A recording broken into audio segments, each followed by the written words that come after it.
Hey everyone, it's John with National Sports Entertainment, and I wanted to do a video. This one's going to be, it's going to cover a lot. It's going to cover, obviously, today's games, and it's also going to go into the Super Bowl because these are the best odds right now. And again, we were wrong on the Bills, so again, it doesn't mean we're always going to be right.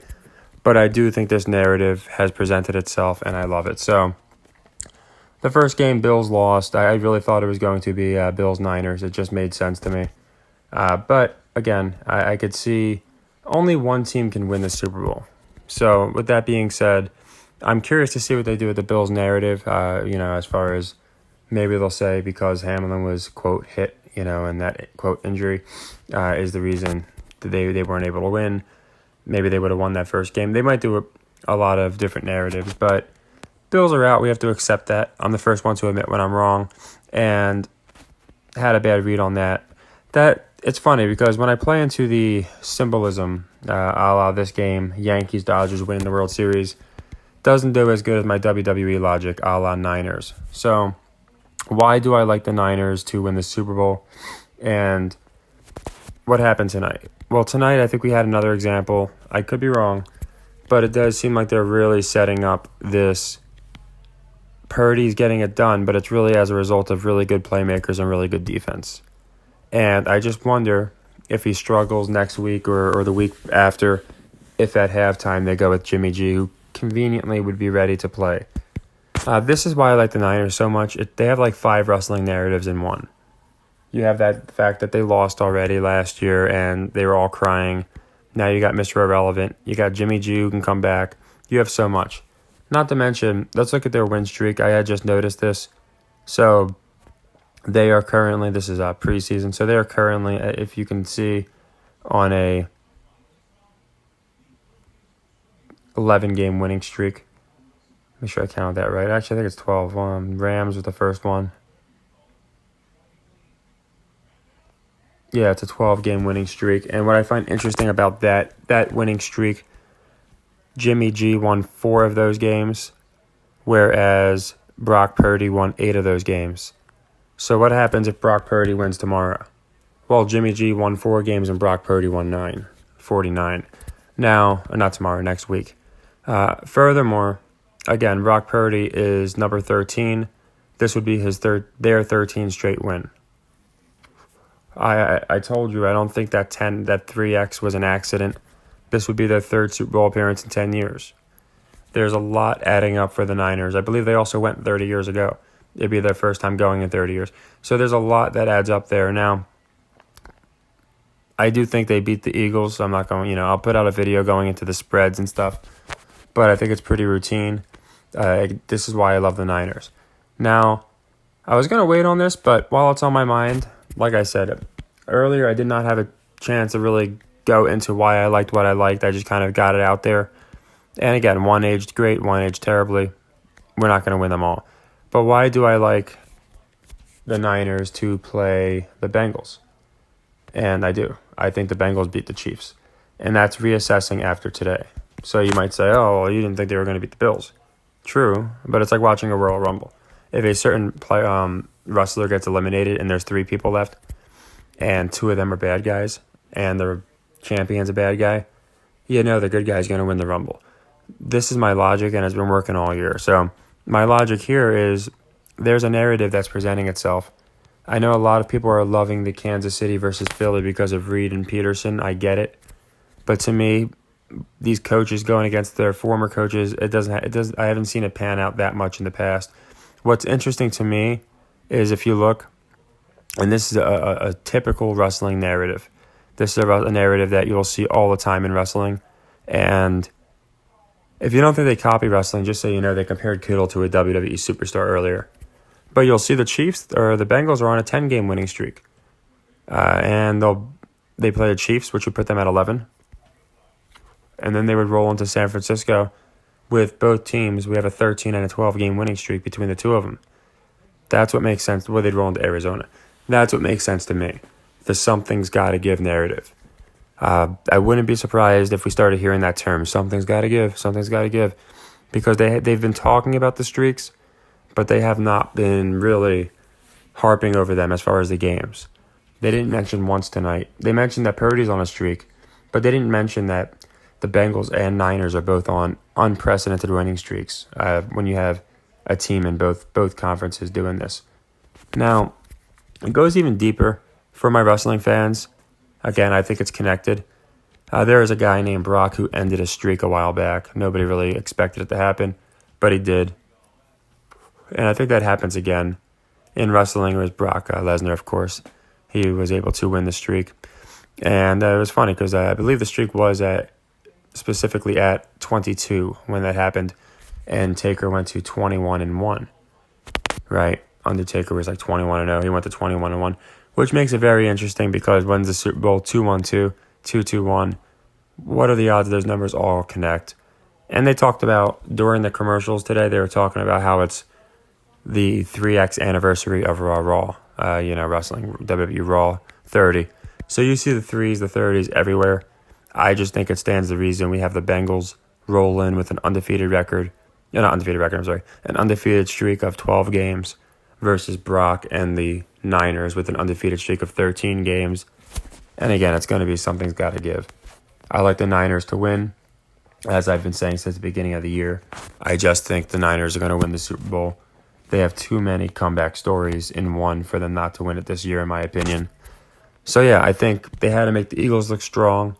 The good news is we're probably going to be getting plus odds on both of these games next week. So that's another good thing because then we'll be able to, in my opinion, do very well.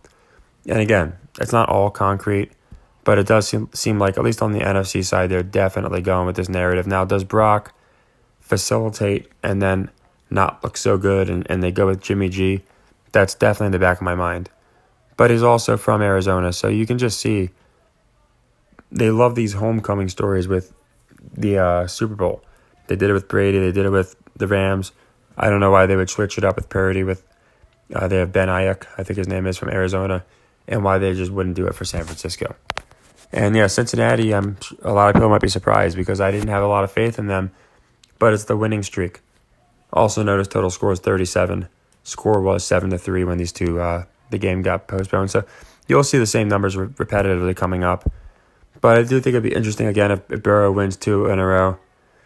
Oh, how to turn it. Yeah, pretty good actually. We went 1 for 2. We went pretty good in basketball, and we are up 69, maybe 70 units. So yeah, we're not going to get them all.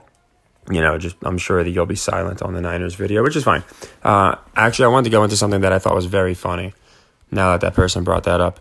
I love you guys, but you make absolutely no sense. So here is my abysmal prediction earlier about the Bills coming back. And I do appreciate the 100% like ratio. What's funny is my pinpoint prediction that nobody else would have had the guts to make, and that came ridiculously true here, has 89%. So it's kind of funny. I mean, I'll take it, but I do appreciate the fact that, again, for the most part, our videos are loved by people.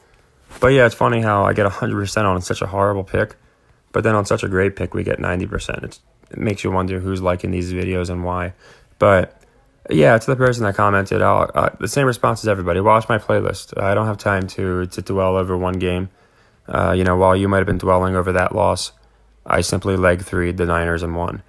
And I'm moving forward, and I'm playing the Bengals next week, and I'm playing the Niners next week. So, again, some people, I get a lot of people just like watch one game or watch one video, but there's a reason I have a 65 plus sequence playlist. I don't just play one football game. We play tons and tons and tons of games. We play about 10 to 12 a day. Today was a light day. We split football, went 1 for 2. And like I said, I'll gladly take it because we can reassess going forward. So yeah, I'm perfectly happy. If I'm wrong, I'm the first one to admit it. That's something that other people just can't do. I think they expect that people will think they are God and they go 100%. But no, we're going to have losses. We're going to have strings of losses. But the thing is, we're going to be over the narrative. And again, I think our season-long prediction that the Niners win the Super Bowl holds up. And I'm proud of that because a lot of people were not on the Niners, especially before they got CMC. Because a lot of people think it's real. So week 3 or 4 was when again we made our first Super Bowl video. I liked the Ravens and Niners back then. I won't lie. The AFC was always a tougher read for me, but I think it's Niners Bengals. I figured I would do this because people would have I have a feeling lines are going to change, and I want people to have a week to really look at all the narratives and to make the best decision they can, instead of like today and yesterday where people might not have had a lot of time to play these games. And if you missed the Bills game, that's great. It worked out for you. Or if you played the Bengals, that worked out for you. But the Niners one we got as a leg 3. I got it out there. I tried to get it as much time as I could, but I put out a lot of videos, especially since I'm going to cover basketball, since it's the highest hit rate. A lot of times, I try and give people as much time as possible. So I figured, screw it. We're just going to go ahead and do that's NBA. We're just going to go ahead and do our predictions. And like I said, I do think Cincinnati is going to beat the Chiefs.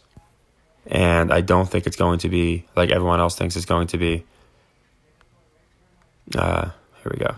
Everyone else thinks it's going to be Chiefs, Eagles because of that rematch. And it could be. I just don't see it happening. So this is personally what I see happening. I could be wrong. Oh yeah, we gotta get this Chiefs in there. There we go. This is personally what I see happening. Oh look, 32. That's funny, right? 23. They love that number too. And I'll say book it, just like I always do. Sometimes I'm right, sometimes I'm wrong. But as far as this, I've been with them all year for a reason. I just think there's too much adding up for the Niners. The numerology just happens to fit all those 3 X's, the 3 10s. On top of that, the fact that you're going to have 2 teams with a combined 25-game win streak just makes sense to me. On 2-1-2. I know a lot of people, might not be giant wrestling fans, but it is interesting. That was The Undertaker's exact streak. So it'll be interesting, but yeah, I like the Bengals here to go for a second time and lose. Maybe they Jim Kelly, Joe Burrow, and I would be on the lookout for Purdy to maybe not look so great, and Jimmy gets a nod. So we had not a great start, but we finished good, and we have NBA, which, again, NBA, they're mostly like ones. We have some in play. I think we do finish good with the NBA as well, and we'll have a lot of college basketball plays going. But I wanted to get this out just because I wanted people to have as much time as possible. I always like to assess where I was wrong, Bills, and where we've been right continuously, Niners. And I do think that Bengals-Niners just makes the absolute most sense. Sure, you got the rematch, KC, San Francisco. I just don't see it. I think when Mahomes goes, he's going to win. So this is who I like. Mr. Irrelevant and the Jimmy G is just too much for me. You throw in Debo and CMC, who are people that are emotionally invested, and I just think it's a no-brainer, and Niners still think they win the Super Bowl. So take care, everybody, and happy earnings.